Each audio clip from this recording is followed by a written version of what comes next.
اصلاحی دنیا کے معزز دوستو، السلام علیکم۔ جیسا کہ آپ حضرات کو معلوم ہے کہ ہمارے اس چینل میں قرآن و حدیث کی روشنی میں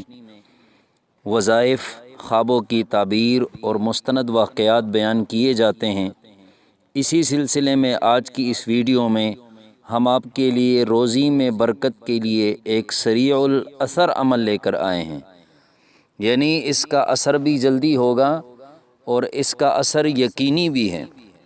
روزی میں ایسی برکت ہوگی کہ آپ تصور نہ کر سکیں۔ یقین مانیے آج کا جو ہمارا وظیفہ ہے وہ انتہائی مجرب اور آسان ہے۔ تو جو بھی انسان یہ چاہتا ہے کہ اللہ اپنے فضل و کرم سے مجھے بے پناہ رزق عطا فرمائیں اور روزی کی تنگی دور ہو اور رزق میں خوب فراخی نصیب فرمائیں، تو اسے چاہیے کہ پابندی کے ساتھ جمعے کی فرض نماز کے بعد بحالت تشہد، یعنی جس حالت میں اور جس کیفیت میں التحیات پڑھی جاتی ہے اسی حالت میں قبلہ رخ بیٹھے بیٹھے سب سے پہلے 7 بار درود شریف پڑھے، جو بھی درود شریف ہو، پھر اس کے بعد 70 مرتبہ المعطی هو اللہ، المعطی هو اللہ یہ پڑھیں، اور پھر آخر میں 7 مرتبہ پھر درود شریف پڑھیں۔ اس سے انشاءاللہ اس کی روزی کی تنگی دور ہو جائے گی اور رزق میں فراخی نصیب ہوگی۔ اس کے ساتھ ساتھ روزی میں برکت کے لیے ایک نبوی نسخہ بھی آپ حضرات کی خدمت میں پیش کرتے ہیں، اور یہ تو حضور پاک صلی اللہ علیہ وسلم نے خود ہی فرما دیا ہے،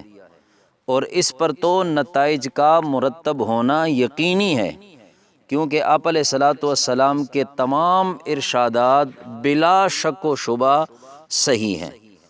تو آپ علیہ الصلاۃ والسلام نے روزی میں برکت کے لیے ایک نسخہ ارشاد فرمایا ہے، اور وہ یہ ہے کہ جو آدمی یہ چاہتا ہے کہ میری روزی میں برکت ہو اور میرا رزق فراخ ہو، تو وہ یہ کرے کہ جب گھر میں داخل ہو تو سلام کرے، چاہے گھر میں کوئی ہو یا نہ ہو، پھر 1 مرتبہ درود شریف پڑھیں، اور پھر اس کے بعد 1 مرتبہ سورہ اخلاص، یعنی اعوذ باللہ من الشیطان الرجیم، قل هو اللہ احد اللہ الصمد لم یلد ولم یولد ولم یکن لہ کفوا احد، یہ سورت پڑھیں، انشاءاللہ روزی میں انتہائی برکت ہوگی۔ اللہ پاک سے دعا ہے کہ اللہ تعالی ہماری روزی میں برکت عطا فرمائیں، رزق کی تنگیاں دور فرمائیں اور ہمارے اوپر رزق کے دروازے کھول دے۔ آمین ثم آمین۔